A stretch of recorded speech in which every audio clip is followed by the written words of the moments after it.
Hey YouTube, what's going on? So hey, I'm gonna show you how I'm making Nordic gold today. I bought a furnace on Amazon for like 200 something bucks or something like that. Got a few tools, like got this from my local food mart or Smart and Final.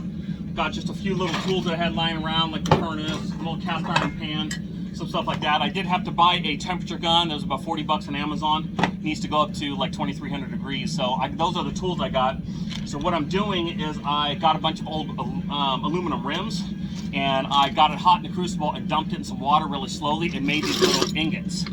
So it's just little tiny pieces so I can weigh it out. And then I also did the same thing with the zinc. I've had to buy this. This was 20 or so dollars on 25 bucks or something on Amazon. And then I also bought this tin. It comes in little tiny nuggets, and so that's pretty easy to purchase. So, and then the copper, I had this copper lying around from some old wire, so I have like 70 pounds of it. So what I do is I get a little scale out, and I'm measuring for 5 pounds at a time. I'm measuring 72 ounces of copper, 5 ounces of aluminum, and 5 ounces of the zinc, and then 0.8 ounces of the tin. Tin. So after I do that, I put it in the crucible. It's got to heat for 20 minutes or so, and then after that I can pour it. So I just got done pouring one, and so this is what I poured. I'm going to demold it now at this point. There you go, it came right out. You got to let it cool down to about 1,200 degrees before you pull it out of the mold. I already broke a mold because I was trying to get it out too early. So this is what it looks like now. So it's pretty cool. It's still kind of orangey looking, but it turns more yellow as time goes on. As it cools, it's still kind of got an orange color to it because it's glowing. These are all the pieces I've already made. What I'm doing is I'm putting it in this thermal blanket over here, which is just more, it's called ceramic insulation blanket. It's the same stuff that's inside the furnace over here. And you can get that on Amazon. I got this for like $17. It's 2 inches thick. And the purpose of this is this allows me to cool the metal down slowly over a couple of hours, which what it does is allows the hardness to go down to about 85 on the, I think it's called a Bitten or Bitnell scale or something like that. And so it makes it easier to put through a roller and make it into thinner sheets or whatever else I want to do to it. If I quench it in water, it goes all the way up to like 1,000, 1,100, and it's like 30% harder. And so sure, it's more durable, but then it can't work it, you can't bang it, hammer it, and roll it, and all that other stuff. So I'm gonna let it cool down nice and slow. It's called annealing. So I think I still have one more crucible, or one more pour in my crucible right now. So I'm gonna go ahead and see if I have enough to do one more pour for you here on camera.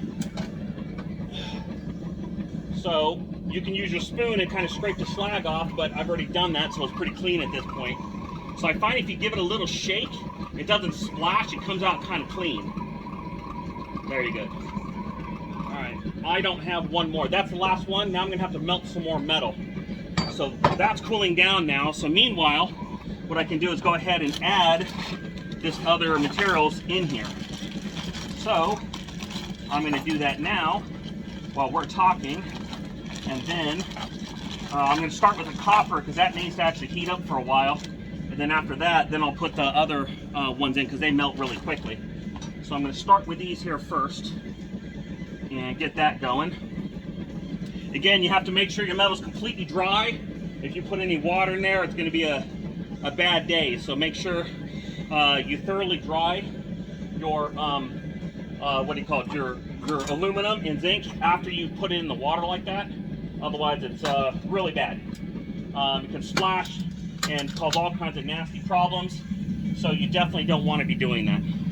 So yeah, so there you go. So after it gets hot, then I'll go ahead and drop this other stuff in. It'll puddle in the bottom, and then this stuff will melt really quickly, and that will be really easy to do. So this one over here is still kind of hot. I don't know if you can see, it's kind of cool tonight, but it's still glowing red hot. This is a fire brick I got from my local masonry shop. You know, they sell rocks and tiles and all kinds of other shit, and so they had some fire bricks over there. I got that. This is just concrete block. I got these from over at the Home Depot, or I think Lowe's came on these, and these cannot handle that much heat. This fire brick can handle this glowing red hot. So this is just so I can put the hot tools and not burn my tools or my table too bad. So yeah, so that's pretty much it. So this needs to cool down, I find, about 1,200 degrees, and it comes out of the mold pretty easy. I know that I'm using the reverse camera, so that's backwards, but it says 1120. So they should demold pretty easily. after it gets to about 1200, it usually comes out pretty quickly and pretty easily. There you go. So if it's over 1200, it doesn't seem to want to. It seems to get stuck. So there you go. So there's one more ready to go. Just for perception, you can see how big it is. So I'm making small bars so I can put it through my roller. That'll be another video. So there is that, and that's ready to go. Now I have to wait another 20 minutes or so for this copper to melt. The copper melts at about 1835 degrees, I think they said. And the aluminum melts at 1200. The tin, I think, was 500 or 400, and the zinc, I think, was 800, give or take. That's about the numbers. So either way, the copper is easily the hardest to do. So let me show you what I've already. Use just a little Harbor Freight scale over here, and these are the pieces I've already made. Come on, focus. There you go. So these ones over here. This one here, I tried polishing, but I use stainless steel. I use a stainless steel wire wheel, so don't do that because it makes it change color. It's not quite as yellow.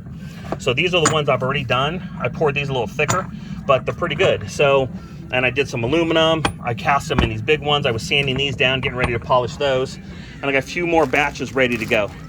So yeah, so what I'm doing, how it works. I'm having a good time, just hanging out. You know, it's a beautiful night, no rain today, so I'm happy. What's the date today? I like to date stuff. Today is, oh, that's February 16th, 25. So that's what we're doing. That's what I'm having fun with. That's how it works. So thanks for joining. See ya.